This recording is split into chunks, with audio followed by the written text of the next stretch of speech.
We are live.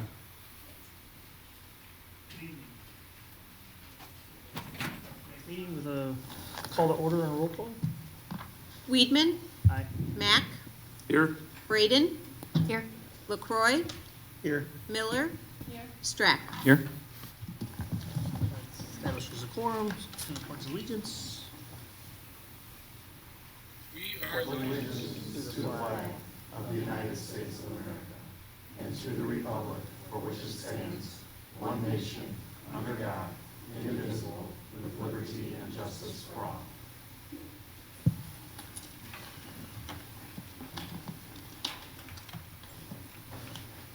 Now I need approval of the agenda, including the personnel addendum that you should have in front of you.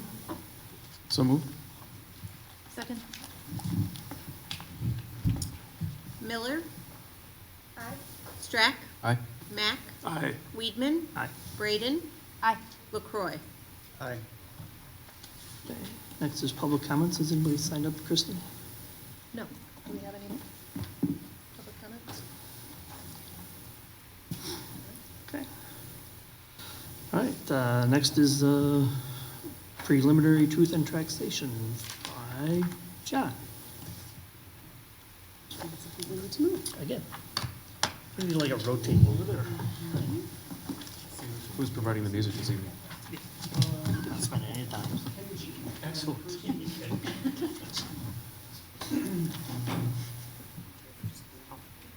That's what this needs, is a soundtrack.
All right, it's the lovely time of year where we talk about our D46 levy. This is the 2019 preliminary levy estimate. So tonight we'll talk a little bit about the levy context and a little bit about the property tax cycle review of how this all comes about, and then finally get to our 2019 levy estimates. Let's talk first about the context. So the purpose of the levy is two basic pieces. There's going to be operating costs and debt payments. We use that money for the operating costs on things like the education fund for salaries, benefits, supplies, services, tuition, insurance, etc. Operations and maintenance funds, similar items, debt service, you get the picture. What's really important about this is, especially for the debt service, our retirement and our tort funds, all of the money, all of the revenue that we receive in those funds is from the levy. So to kind of compare us contextually to the state, on average, the Illinois School District receives about 7% federal money, 27% in state funding, and then 66% local. However, for D46, we are a lot more reliant on local property taxes. And just to put this again in perspective, 70% of local revenue comes, or 70% of our overall revenue comes locally. Of that 70%, a total of 64% is our tax levy. So 64% of all the revenue the district receives is from our tax levy. Let's talk a little bit about the applicable laws that we have to follow while levying. The biggest and most important one is PTEL, the Property Tax Extension Limitation Law. That splits our levy into two pieces, the capped and the uncapped portion. The capped portion of the levy limits our yearly increase on existing property by the lesser of 5% or the rate of inflation, also known as CPI or the Consumer Price Index. What's CPI? I'm so glad you asked.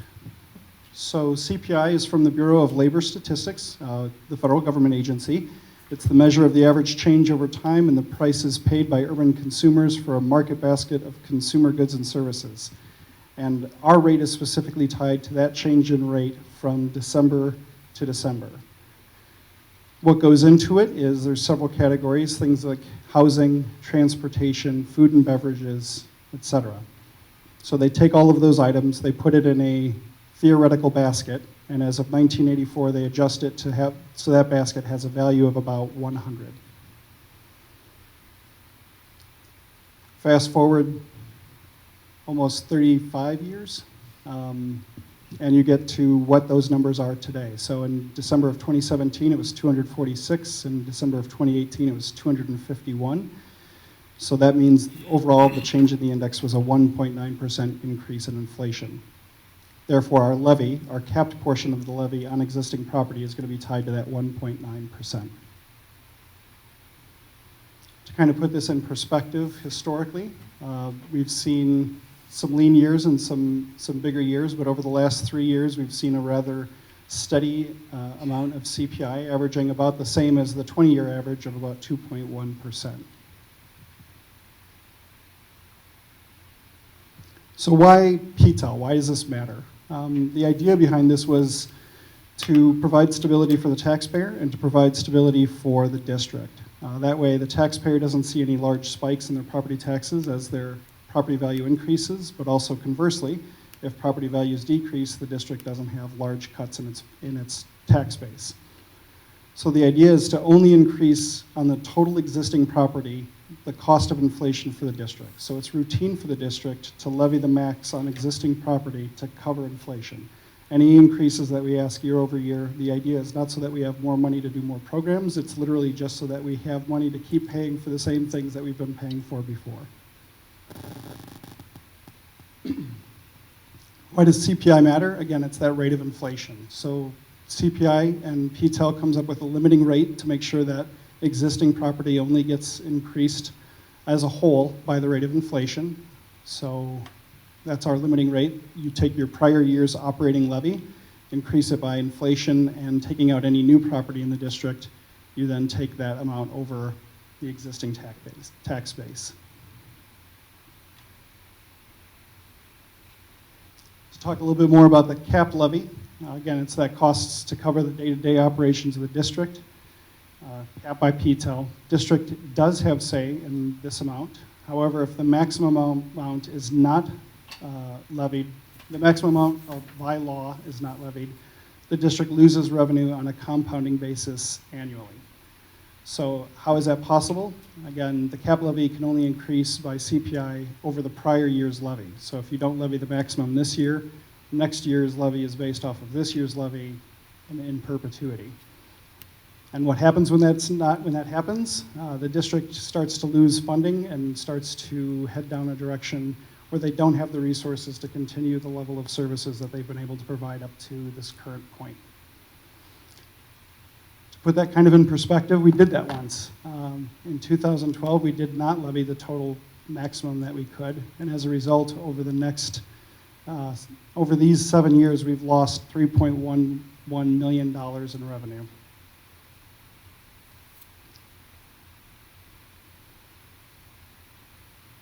So to put that cap levy, we've spent a lot of time talking about the cap levy in perspective. The cap levy is about 79% of our total levy.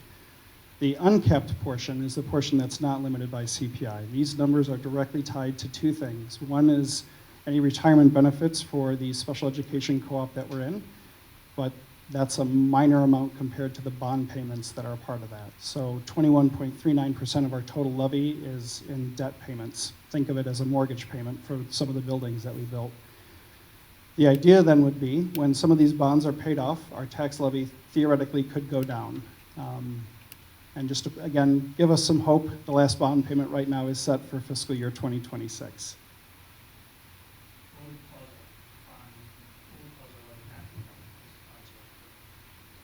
Any decisions we make between now and then on restructuring some of that debt, I don't think we would make any of those decisions, but we've made decisions in the past to avoid balloons We've leveled out those bond payments to keep a rather steady rate for the community. So I don't foresee us changing that, but I also, that's a decision for the board to make if they want to restructure any of the debt that's currently out there. There's a couple of our bonds that are technically callable in 2022, I believe. So you could theoretically restructure the debt at that point, and how that affects your levy would be, you would know more in 2022. Is that? There's another piece that is little seen, but we've talked about it. Even the title of this presentation was Truth in Taxation. If the cap levy is ever increased more than 105% over the prior year, it mandates us to have a public hearing and posting it in a local newspaper. However, we have not increased more than 105%. It's not our intention to increase more than 105%. Still, it's been a passion of this board to be transparent and to engage its community. We still hold hearings like this, and we still plan on having a discussion at the next board meeting as well and communicating that out. So this doesn't apply to us, but we still abide by most of the provisions of it just for transparency's sake. After a lovely legal review, let's talk about the property tax cycle review, an even more exciting piece of this. So two processes are running concurrently when we talk about a tax levy. We have the assessment process, which is being run by the county, and the goal of that is to determine an accurate value of the tax base that we have. The other piece is a levy and extension process, and that's being run by the district. And the goal is to take that tax base and turn it into revenue. So again, the assessment process determine the value of taxable properties. Emphasis on taxable because there are tax-exempt properties, and there are some properties that have specific rules about how they get assessed, things like railroads and farmland. But overall, you'll hear me refer a lot to EAV, the Equalized Assessed Value. The idea is when they look at the properties in a district, they're looking at what is the 1/3 of the fair market value of that property.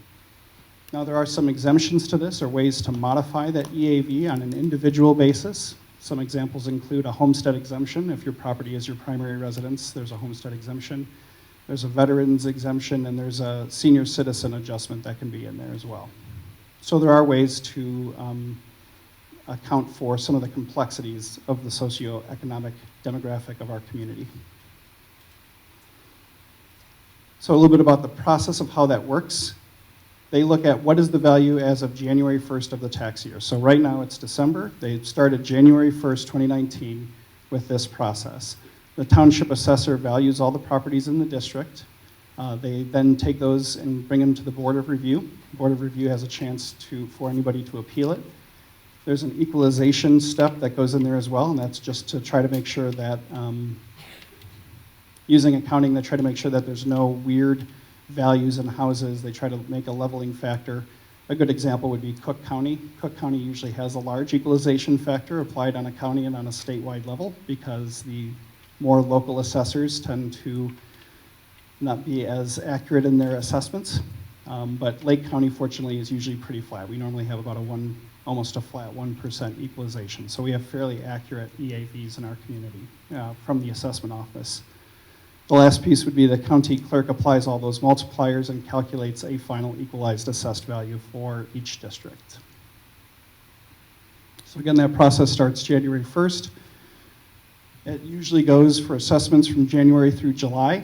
As they start finalizing, some of those appeals start coming in from June through December. And then once all the appeals are through, they start applying some of those equalization factors and modifiers. That's in January through March of 2020. And then they finally post final EAV in March or April of 2020. And it'll be really important to note that, again, we won't know what our final EAV is until after we've already passed our levy. So let's talk about the levy. There's a very big difference between a levy and an extension. What you're passing tonight is the levy. This is the request that the district is making to the county for revenue for the 2019 tax year. However, the county is the one who applies things like PTEL and our debt service payments to come up with what our final extension will be. In other words, what we actually will get. So that process usually goes, we plan for the levy on an administrative level. We start with that in the budget in the spring of 2019. We analyze and estimate different factors that go into the levy, changes in EAV, any new property that we think may or may not be coming on, and try to guess as best as we can what the levy will be in 9 months. Finally, as we get closer towards September, we pass a budget with that, and in October we normally start to see what an estimate of what the EAV will be.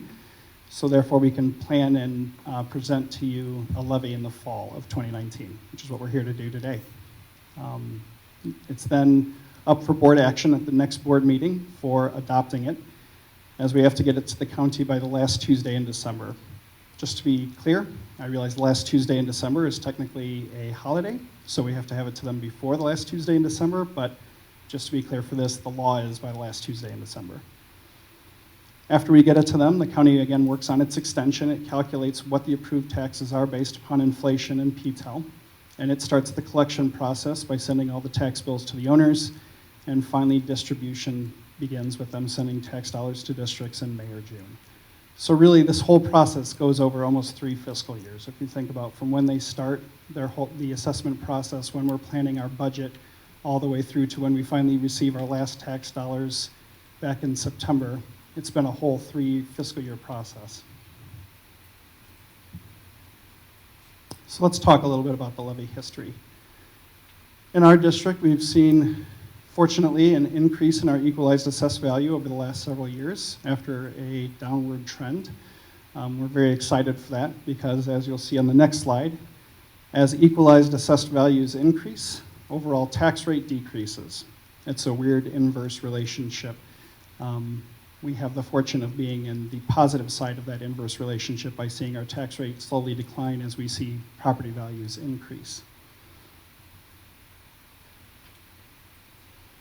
Part of this too, thankfully, that unrelated to the limiting rate is the new property. The great part about new property is that limiting rate is then, after it's calculated, applied to new property afterwards.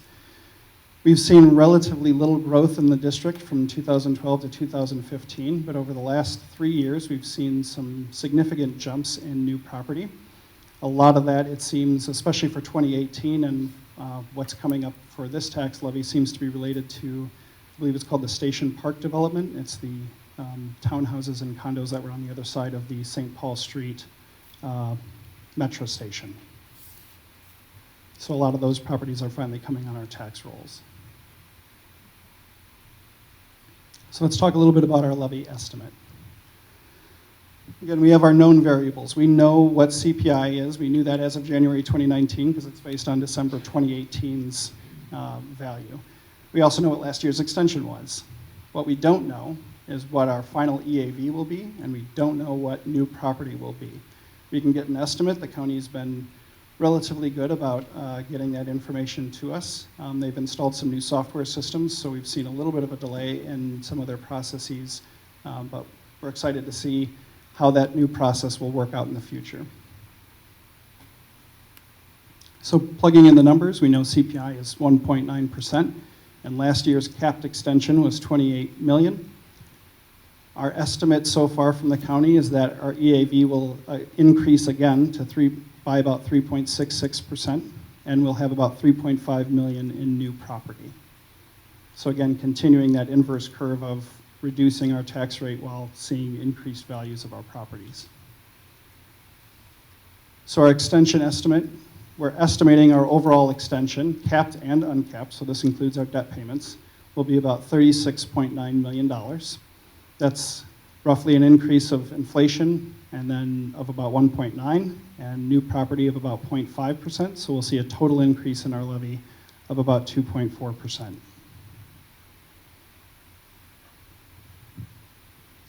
So even though the estimated extension, again, that's our estimate of what we will finally get from the county, we have the opportunity or the responsibility to pass a levy, which is our request. Since we're basing our request on as accurate of estimated information as possible, every district you'll find usually requests a little bit more than what they estimate their extension will be. The purpose for that is to account for any fluctuations in EAV or any fluctuations in new properties. So if something gets a final permit in December 21st. It's like, okay, well then that might end up on our tax rolls, and we want to make sure that it's accounted for in our tax levy. So overall, we're asking for an increase of 3.58% in our levy. This is actually down from last year where it was 3.9%, so we've reduced our requested increase. For next steps, December 11th is our next board meeting. We'll have a reduced down version of this.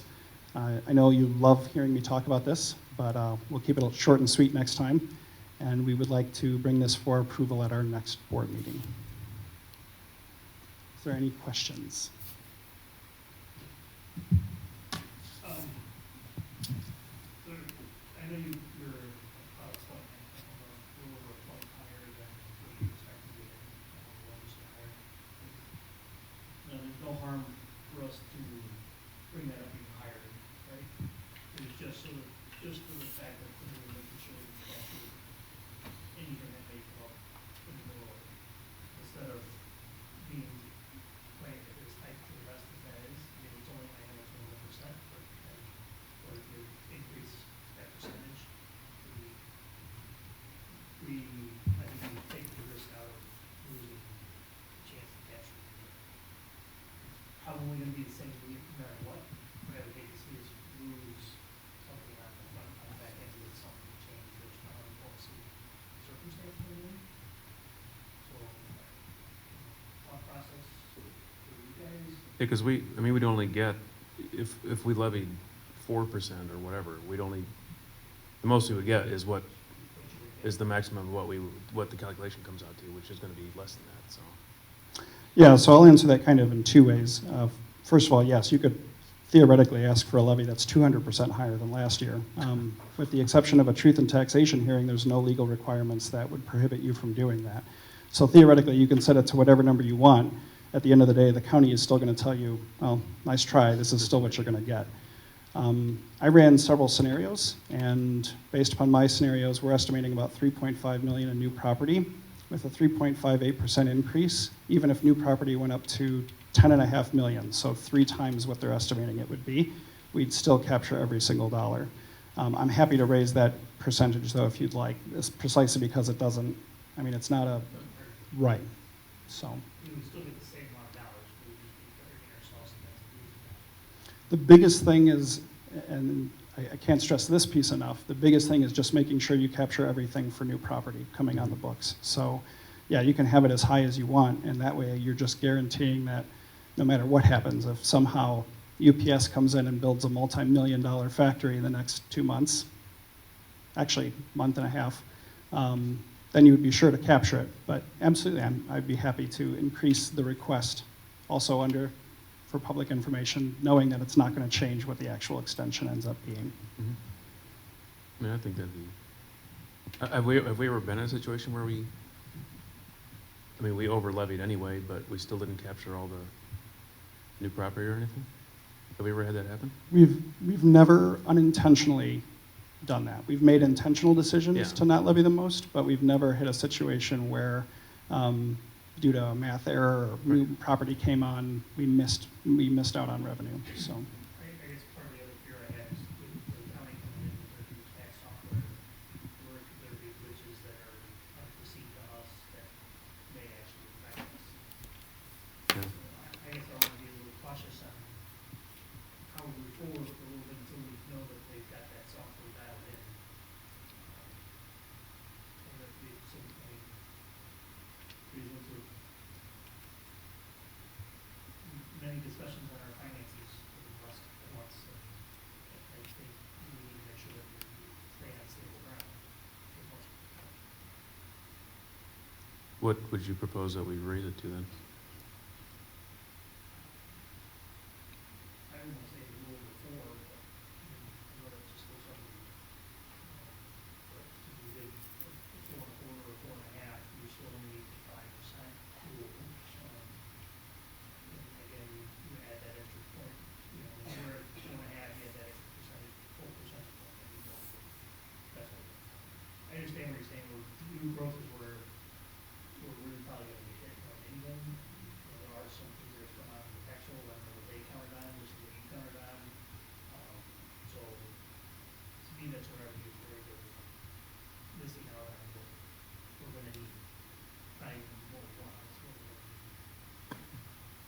Absolutely, I'm happy to raise it, and I'll have an updated number for you guys at the next board meeting for adoption. Is that okay with everybody?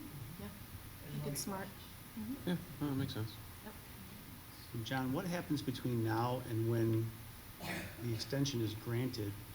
What can change that would cause us not to capture all the dollars? Is it because of the formula with new property being in the denominator? Is that why that math is that way? Well, they actually take the new property out of the limiting rate. So the limiting rate gets calculated, and then they apply that limiting rate onto any new property that comes into the district.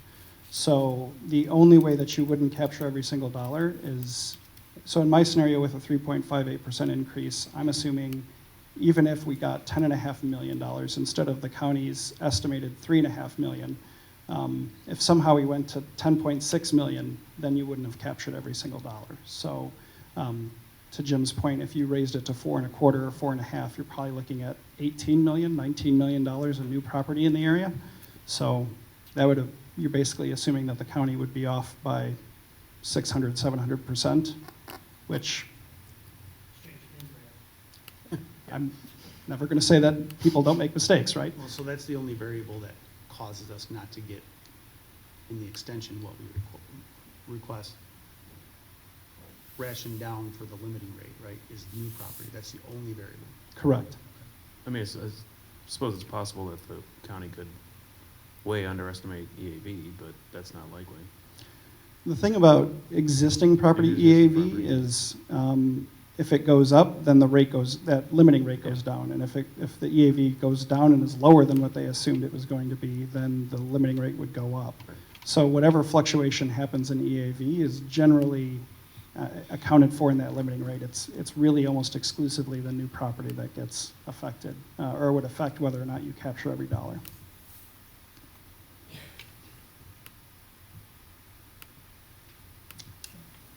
Thank you very much. Thanks, John. Thank you, John.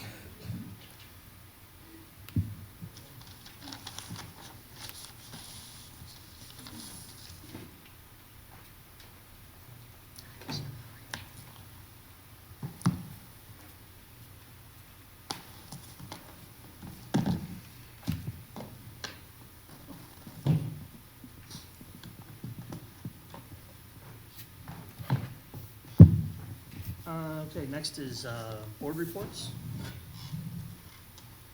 Anybody have anything to report? We haven't really been doing anything lately. No, I was just, the only thing I was gonna bring up is we had interviews last night for filling a position on the board. And she's sitting in the audience here tonight. I think as a whole, as a group, we're pretty excited to have her join us on our board. And I know talking to her last night that she was excited to join. So we'll swear her in towards the end of the meeting tonight. And then on a personal note, I just wanted to thank everybody for all the hard work over the last couple of months for negotiations and that. We all put in a lot of hard work and time, and just want to make sure I thanked everybody for their work.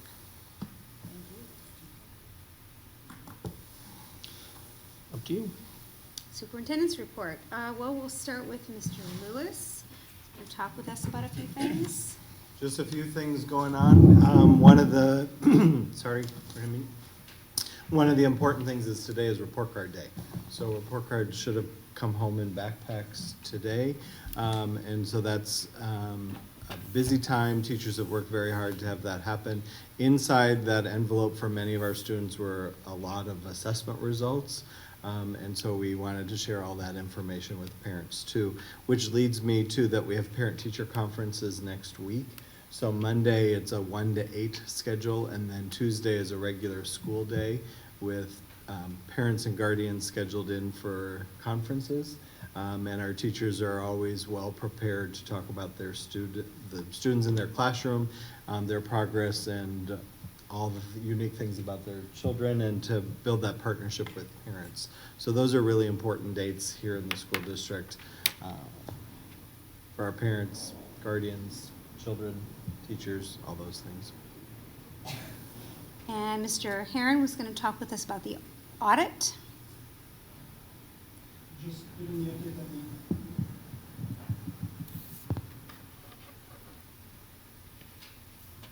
that there we go.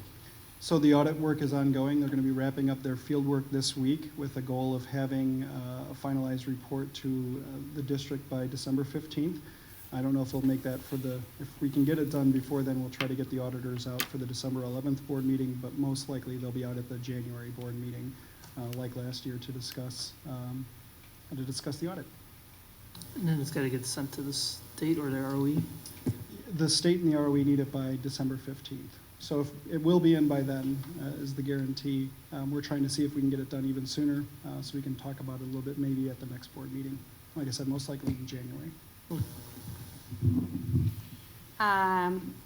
Dr. Diaz, who's at a conference today, had asked if I would share the information that there's a BPAC meeting at Meadowview on December 6th.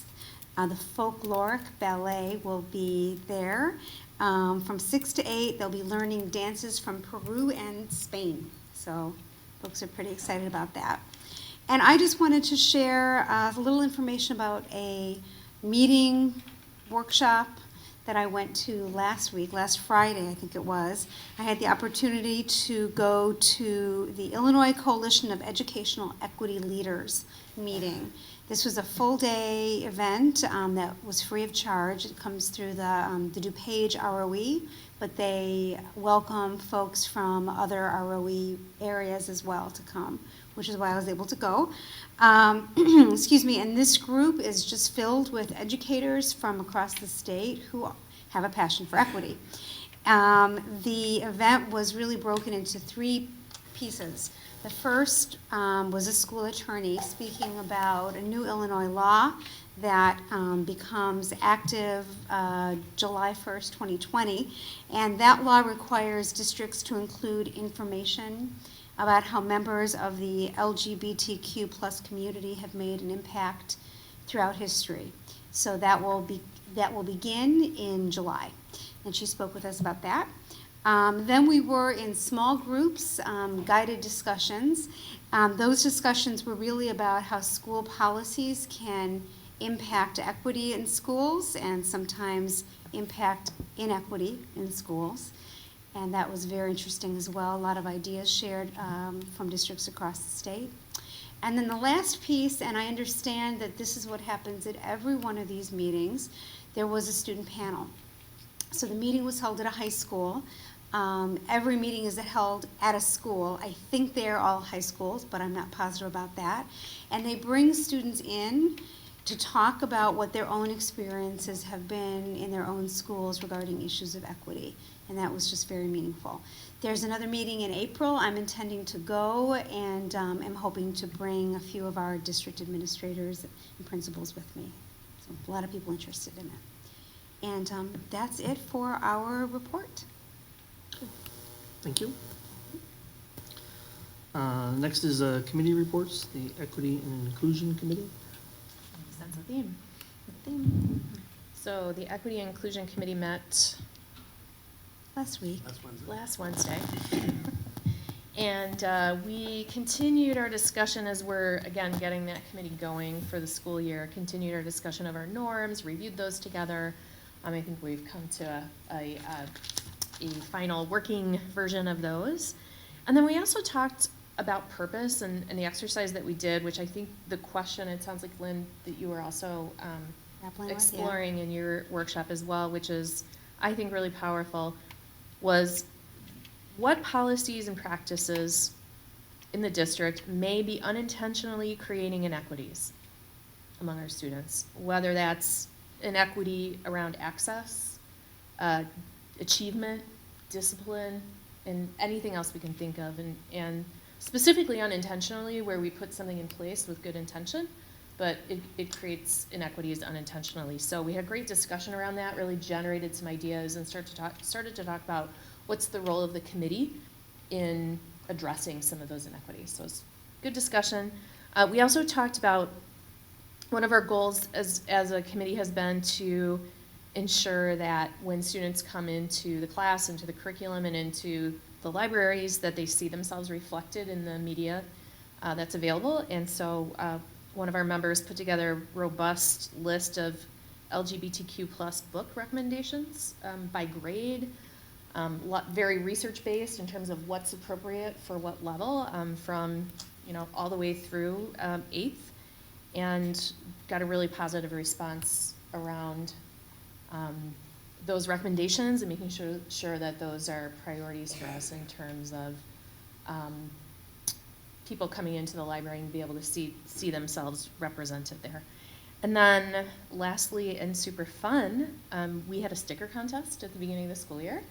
And so we've got some finalists, and we talked about how we might use that art both in a representative sticker that is available to staff and students to kind of represent the diversity welcoming statement that we have in the district, and then also possibly to just provide it for some art around the district as well. So that's been super cool and fun to see all the creativity that went into the designs from our students. We had a stack this high of entries, so I recused myself because there was a certain 4th grader who I thought was pretty good. So. I did not judge. All right, thank you. Next is the consent agenda, so I'm looking for a motion to approve the consent agenda. So moved. Second. Anybody have any questions on that? Okay. Great, sorry. Sorry. Go ahead. Braden, Aye. LaCroy, Aye. Strack, Aye. Miller, Mack, Aye. Weedman. Aye. All right, next we're up to action items. We have 2 action items on the agenda tonight. First one is a motion to approve the memorandum of understanding for the Grays Lake Federation of Teachers. So moved. Second. Any discussion? Okay. Weedman, No, so sorry. I just want, first of all, I want to thank everybody for the time and effort we put in, that you all put in for negotiations. It was a long road, but we finally made it through to the end. I don't think it's a secret to anyone that while I'm relieved that we got through the process, the agreement overall to me is a disappointing one, just based on where we ended up. We've put a lot of work in over the last 6.5 years to dig out of the financial hole that we were in back then and prior. And this agreement does have the potential to start putting us back in that hole. So on that basis, it saddens me that that's a possibility, and it saddens me that the ones that are going to be most affected by this, these potential negative impacts, are going to be the students. But while I find it disappointing overall, I do have hope that a year from now, when we're back in negotiations again, that we're able to get our message of long-term district viability and the long-term impacts of the decisions we make. We're able to get that message through and come to a better, end up in a better place than we are now. So obviously, in the interest of keeping kids in the classroom, and which is the most important factor, I will obviously support the board in the decision to approve both of these contracts. But I just wanted to let you know how I feel anyway. So, Thank you. I do think we laid some good groundwork for the next negotiations round. Mhm. So to be able to start in a better place. So hopefully that makes a difference as we go forward. Weedman, Aye. Miller, Mack, Aye. Braden, Aye. LaCroy, Aye. Strack. Aye. And next is a motion to approve the memorandum of understanding for the Grays Lake PSRP Union. So moved. Second. Any discussions? LaCroy, Aye. Braden, Aye. Strack, Aye. Miller, Mack, Aye. Weedman. Aye. And can you work with the union leaders tomorrow to get the information to the press that was requested? Do a joint release with them? Yes. That way Yes, we it's- can. That's why it's jointly released between both of us, and it's not just one side. Yes. That way it's, Talk after the meeting. that way it comes from both sides. Yeah. So, and we all approve what goes out. Yep. All right, next is unfinished business. And the only thing on there is the discussion on how we want our delegate to vote on the 12 resolutions. So, look at that, I had it all teed up. You have your little check mark sheet there, Mr. LaCroy? There you go. It's all set and ready to go. So the first one is on board resolution number 1, which was on student safety. I'm just going to say where I think we were at for that one. And as a board, we were, our overall, as a group, the majority was against that one. Is that correct? Okay. So that's a no on number 1. To be clear, this is the one that would. This was the student safety that would allow conceal and carry teachers to conceal and carry. So that was a no, as no support from us.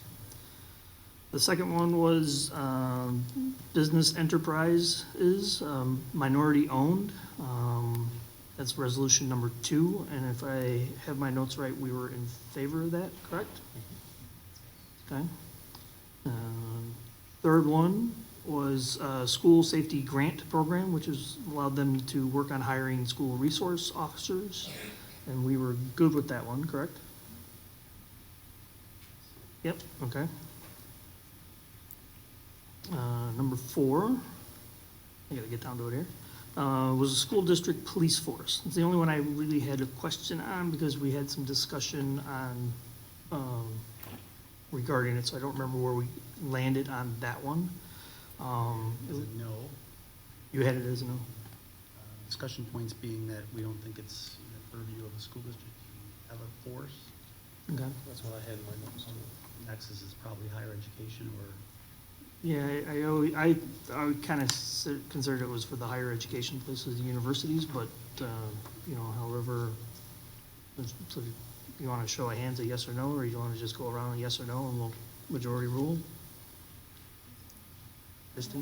Christie's a no? I'm a no too. I'm a no. Well, I guess that takes care of my vote. That's 4, so, go ahead. I don't have a strong feeling about Yeah, it. yeah, I didn't really either, so, all right, so that's a no from us on number 4.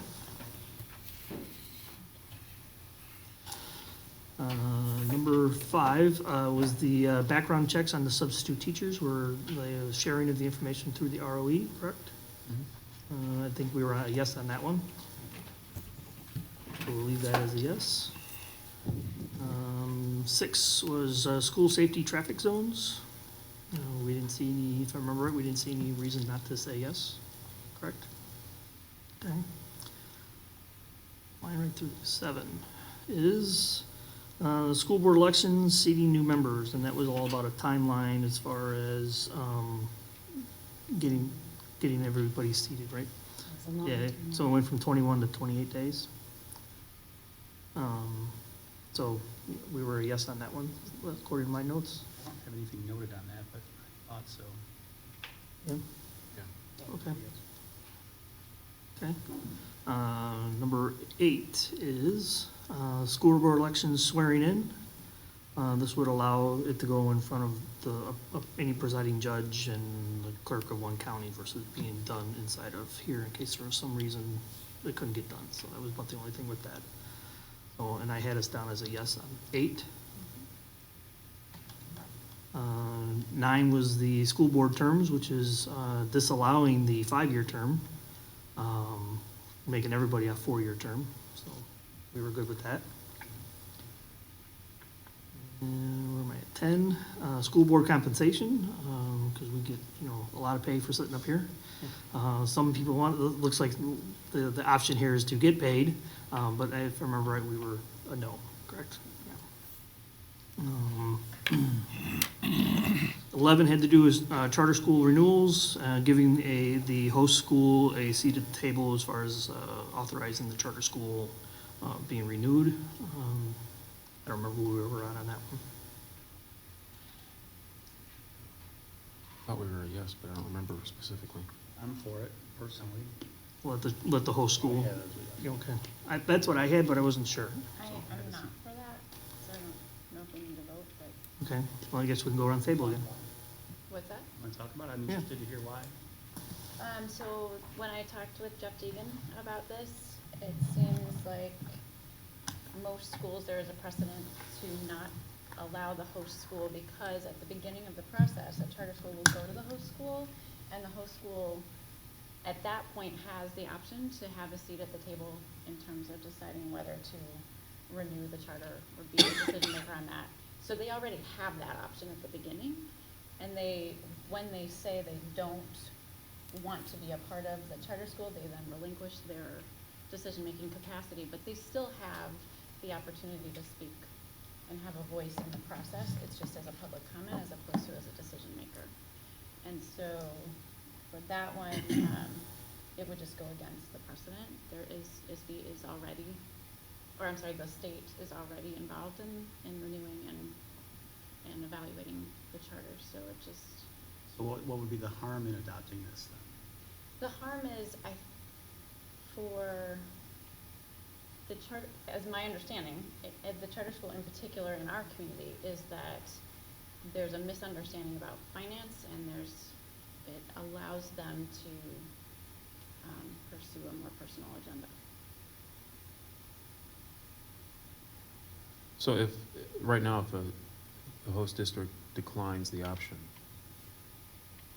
is that forever? So they never have another option to participate in the next renewal that comes up? That's a question for Jeff. He said he would come in and talk to us about the ins and outs. I'm not familiar with the ins and outs of it, but to me it's compelling that there's already a precedent that the rest of the state follows, and there is a process that the state oversees already. Because like in the rationale they have on here for the district rationale, it says that once a charter school is authorized over the objection of the local school board, the school board loses all opportunity to participate in the 5-year renewal proceedings. So, And Jeff's response to that was, that's not exactly true, because while they have relinquished their decision-making, they still can and do Yeah. participate in the process. but shouldn't they still be part of the decision-making body, as it were? I mean, because making public comment doesn't, Input. not that it doesn't That's mean not- anything, it's input, but they don't have any power to make any of the decisions. I think that's a good point. I just, in my opinion, since they haven't been in the process the entire time, it's kind of like if we said to people who are in public comment, they can make the decisions that we've been researching and paying attention to and following and evaluating throughout the process. And that seems to me unfair. But they're funding, they have dollars at stake, correct? They They're- do. The district They're has a dollars at stake. stakeholder. They do, and that's, I think, again, a misperception, and I think there's a bunch of nuances that we aren't familiar with at this point that, in my personal opinion, make it inappropriate for us to overturn. I'm particularly swayed by the language in the district rationale where it says a charter is authorized by the state over the objection of the local school board. Which sounds to me like the local school board didn't waive its rights. They expressed their objection and were overruled, and then they lost the power. Again, that would be a nuance that Jeff would probably have spoken about. Should we take a voice vote then on it, just to see how I'm gonna vote in 3 short days? Christine? I would not want them to adopt this.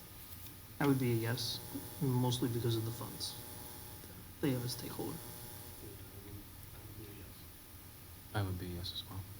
I'm a yes.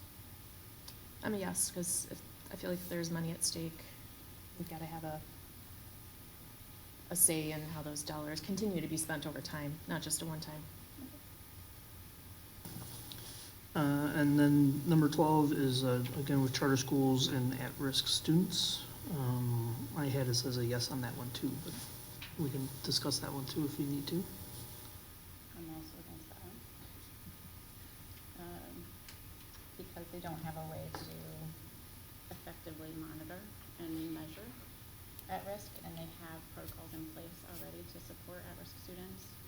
It's just that the definition of at-risk is very amorphous, and since they don't have a hot lunch program and can't have a hot lunch program, there's no way to effectively measure, is my understanding. The number of How's that different than the public school district, how we measure and monitor? because we have free and reduced lunch options. They don't have a hot lunch program, they can't. So, So there's a point in the process where families self-identify, right? Is that how? they can't because of confidentiality. So the only way that they can measure it at the charter school is if the families waive the activity fee or a school, I'm not sure if it's the activity or a fee, but it's about $100. And so most families don't apply for that waiver, which again, doesn't mean that they are not at risk. It just means they can cover that fee and there's no other way for them to measure it, is my understanding at this point. So, I mean, this is more, to me, it's more centered around holding charter school districts accountable for educating the at-risk students and rather than allowing for lack of a better term, pushing those students off on public school districts. Sure. Right now, Which causes problems for the public school districts because they have more at-risk students, means they need more funding to manage the needs of those students.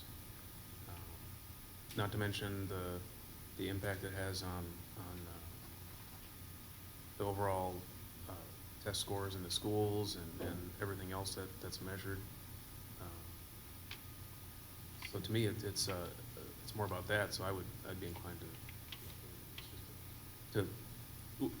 even if charter schools don't currently have something in place to handle this, that doesn't preclude them from creating a method of doing so. So I think puts the burden on them to do that. sure. But I think that if and when that's done, that's gonna be better for everybody.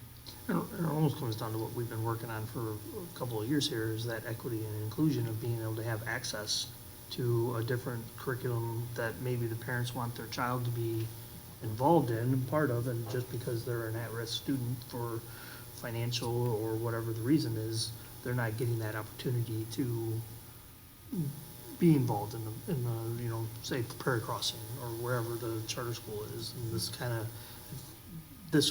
of brings some of that inclusion and access availability to the at-risk students. I think there's two issues there, and one is measurement, but one is access. And the charter school here has quite a number of programs and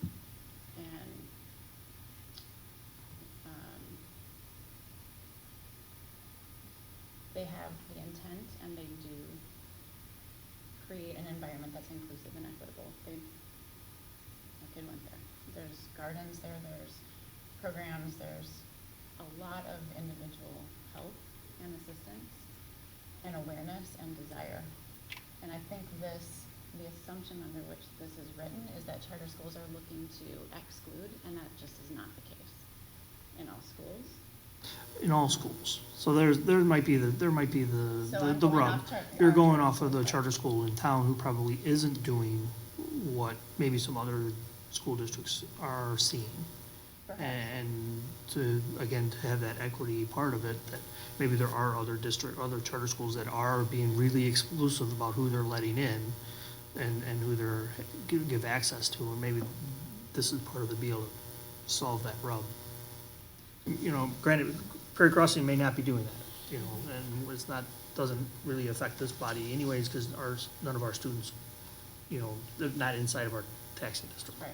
So, but when you start looking at statewide, there may be other charter schools that are being, you know, super exclusive of who they're letting in, and this is kind of trying to solve some of that problem. You know, to me, the root cause is, how do we identify at-risk students overall? And so, I don't know that this solves for that root cause, because I think it should be done. There's no great way to do it right now, granted, but I feel like if this goes through, then we just kind of go, well, what are you gonna do? You know, can't identify him. And I think I would rather see all organizations keep trying, you know what I mean? For a better way to identify at-risk students so that we can better serve them. Right. Yeah, I Likewise, I'm think- inclined to codify these good intentions and the reporting issues they don't persuade me to not want to adopt this. Do we need another voice vote? Steven? Yes. Steven? Christie? Christie? Jason? Yes. I'm a yes, so that'll be a yes for us as a board. And that's the 12, right? We go back to 8, I'm not sure I heard the result of 8. 8 was, So the where's school- a yes? So that was a school board swearing in? That was a yes.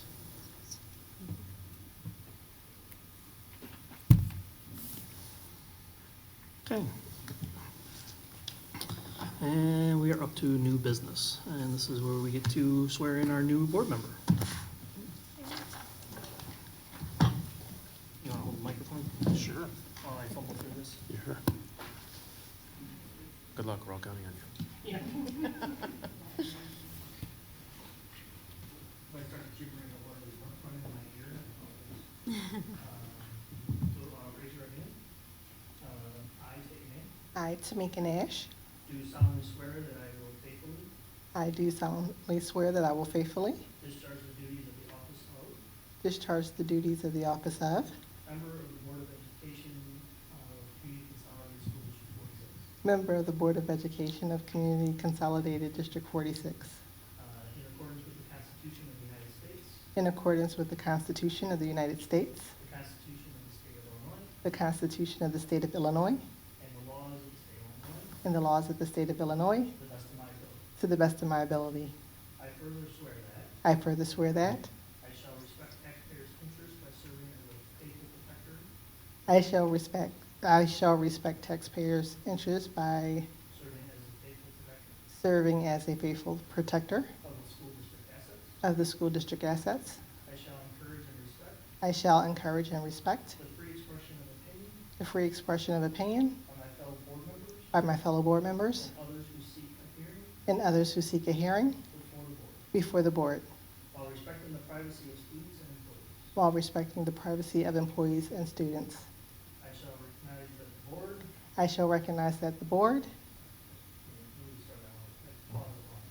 recognize that the board, I shall recognize that the board member I shall recognize that the board member has no legal authority as an individual, has no legal authority as an individual, and that decisions can be made only by a majority vote and decisions can only be made by a majority vote at a public board meeting, at a public board meeting, and I shall abide by and I shall abide by majority decisions of the board majority of the decisions of the board while retaining the right to seek changes while retaining the right to seek changes in decisions through ethical and constructive channels. In decisions and through ethical and constructive channels. through ethical and constructive channels. Welcome.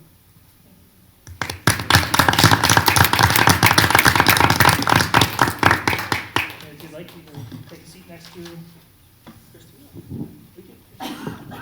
She did. Heather's been taking pictures, yes. Did somebody? Yeah, Heather was taking some pictures too. Thank you. The pictures will be available at a kiosk on your way outside. You gotta approve the picture up on the screen, like at Great America. Okay, topics for a future agenda. We're at that point. Do have a few. Next time Heather Lorenzo is going to bring us information about our new threat assessment protocol. This is a new protocol that needs to come before the board on a yearly basis, and we were thinking that we would provide a short presentation on the topic. Sound good? Yeah? Okay. And then, John, you're going to bring the tax relief grant correct? Yes, so there's the property tax levy for adoption at the next board meeting, and then we will also be bringing to you the property tax relief grant application. That was a separate item that we approved in last December's meeting.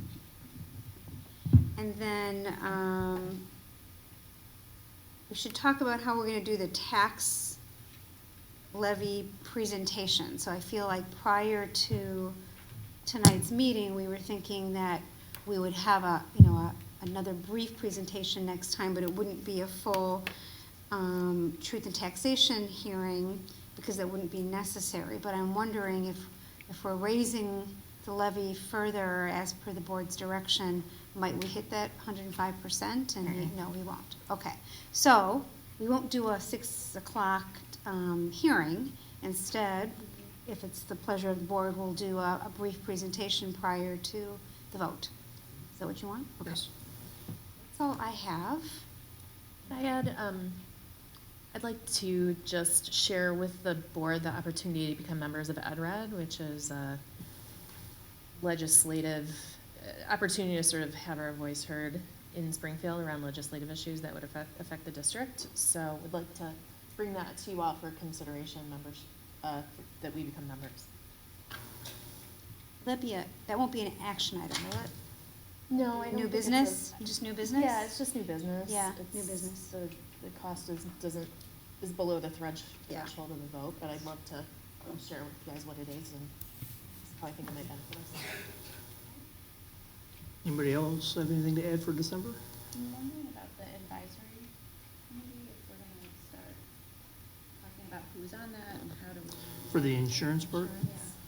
Yeah. So I think we could have some conversation next time. I think, we're trying to have a little conversation administratively, and actually we started a conversation with the unions today about that a little bit. But we're trying to figure out some things to do with timing and what's possible. Because I think we normally approve in one of our packets about the end of April, beginning of May, any changes and increases or decreases.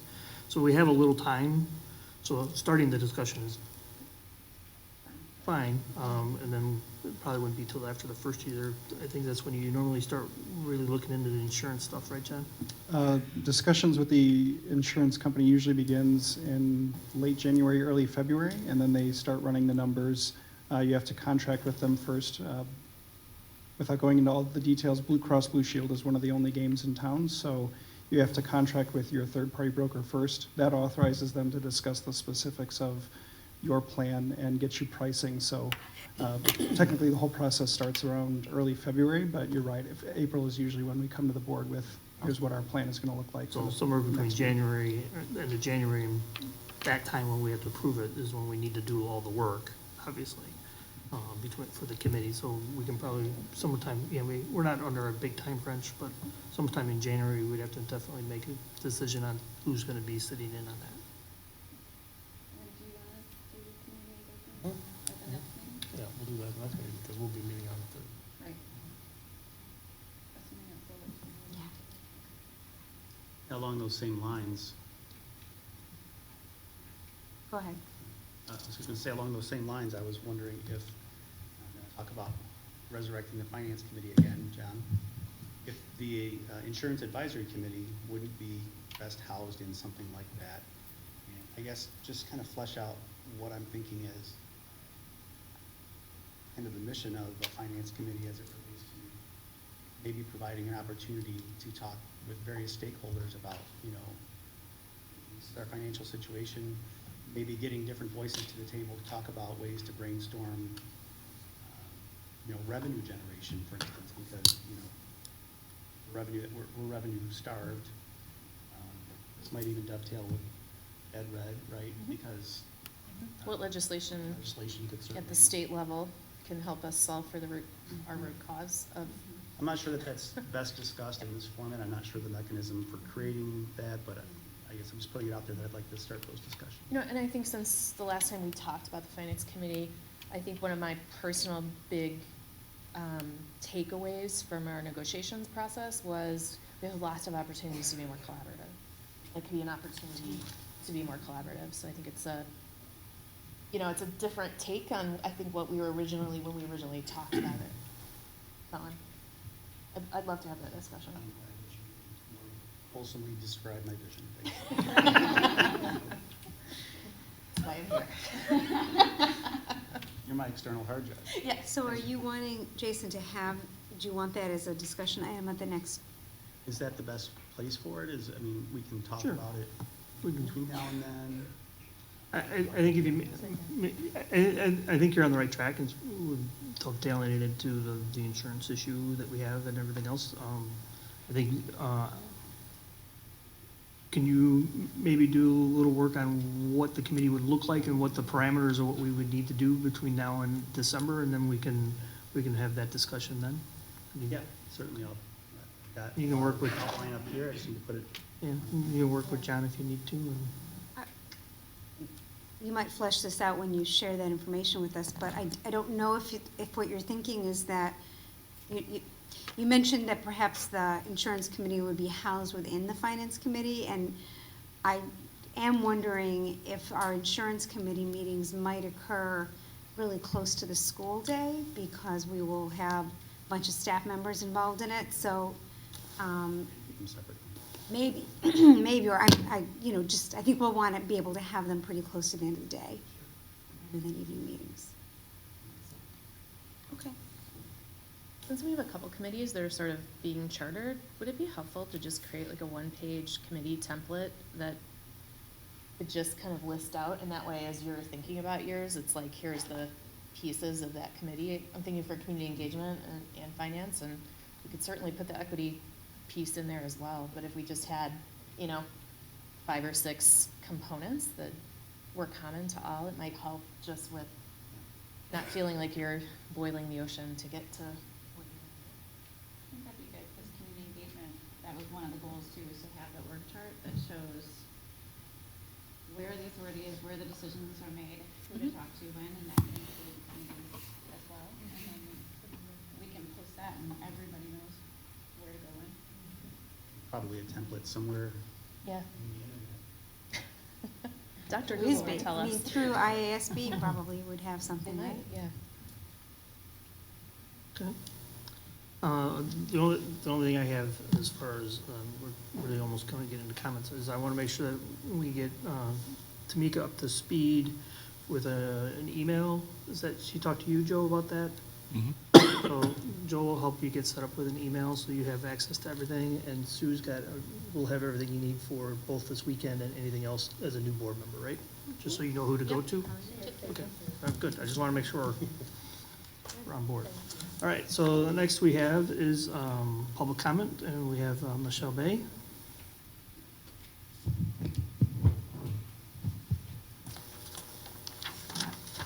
I'm really happy to say that you guys actually answered some of my questions just through the meeting, so good thing I'm commenting at the end.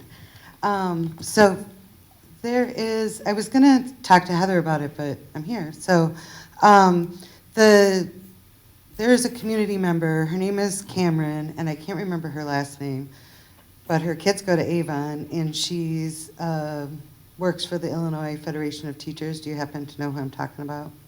Okay. He used to be the principal there. Anyway, she does a training for helping to deal with, or to teach kids who deal with trauma.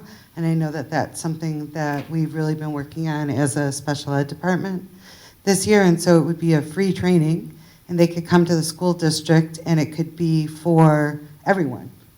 And so I was just wanting to throw that out there, see if maybe you guys were interested in something like that. You can talk to me if you are. One of my questions was, that we did talk a lot about the collaborative process. And so I was just curious, because we've been doing a lot of thinking about it on our end. And so I was wondering, what does that look like to you? I know you're not going to, I'm not saying answer me now, but I already saw what some of those ideas were. So that raised my spirits a bit. And then, especially, regarding the idea of recharging the finance committee, because as we all know, we are negotiating 2 new contracts in 2 years. And I really, feel like the community, including the board and the bargaining units, that we really are all interested in doing the best we can for everyone. And so I was just wondering about, if we were, as a district, planning for that for in 2 years, right? So, because we can't go through this again, right? Like, okay, so every year, every time we have a contract, there's like fights and fights and fights. I've been in District 46 for 15 years. We've taken 5 strike votes and been on strike twice. So, so there just hasn't ever, in my tenure here, there hasn't ever been a great relationship between the Board of Education and the staff. And what I've been able to see in the last couple of weeks is a serious interest in changing that on your part. I already knew on our part. But, yay. But that is something that, so like in 2 years, so we have 2 years.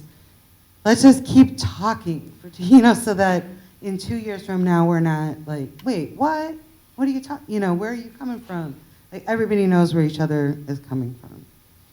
And then my last comment is also a question, which you can answer me in an email if you'd like. On one of the documents that's posted on the website is the administrative and teacher compensation report. There's a section called retirement enhancements, and it caught my eye because I literally wasn't even really looking at it, but all of a sudden, like, for all the teachers, there were 3-digit numbers, and then for all the administrators, there were like 4- and 5-digit numbers, and so that's what drew my eye there. And so I was just curious about, I don't even know what retirement enhancements are exactly. I have an idea. But generally speaking, the teachers, the amount in that column for them is $200 to $500.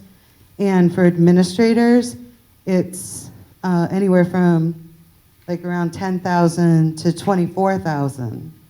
And most of it's $10,000 or above. So, just with the information that I have, it appears to me that an administrator salary might be $125,000, but then what's the other $10,000? So, so if somebody wanted to send me an email about that, I'd appreciate it. Okay. Thank you.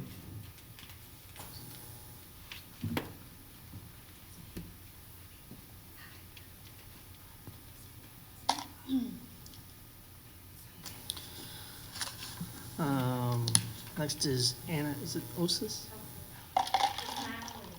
No, I was hoping that was an O, I was just making sure. Hi again. My name is Anna Osis, and I have 3 amazing children in the school district. And as you can see, I'm also a volunteer for Moms Demand Action. And I just want to thank you for voting your conscience and opposing IASB Resolution 1. I understand that it is a heated topic. I'm very grateful for your dedication to the safety and peace of mind of our children, teachers and parents in our community, but also in the state of Illinois, so thank you. We're going to close, right?